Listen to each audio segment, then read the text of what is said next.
தனது ஆதரவாளர்கள் பெரும்பாலானோர் திமுக எதிர்ப்பு மனநிலையை கொண்டவர்கள் என்பதால் அதை உணர்ந்து ஓ பன்னீர்செல்வம் அறிக்கை வெளியிட்டுள்ளதாக பத்திரிகையாளர் சுவாமிநாதன் தெரிவித்துள்ளார். ஓ பன்னீர்செல்வம் அவர்களை பொறுத்தவரை சமகாலத்துல மிக நுட்பமான முறையில காய் நகர்த்துறாரு அப்படிங்கிறதா தான் நான் இந்த விவரத்தை பாக்குறேன்.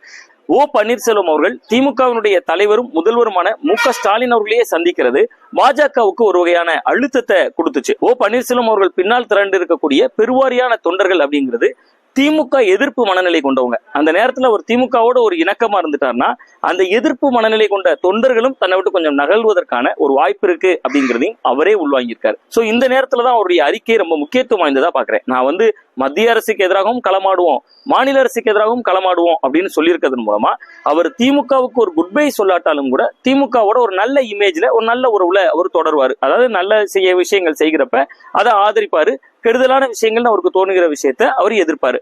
அவர் விஜய் தரப்புக்கும் ஒரு செய்தி சொல்லியிருக்காரு. தமிழக அரசியல்ல தான் எவ்வளவு முக்கியத்துவம் வாய்ந்தவர் அப்படிங்கக்கூடிய ஒரு விஷயத்தையும் தமிழக வெற்றி கழகத்துக்கும் இதன் மூலமா உணர்த்தியிருக்காரு.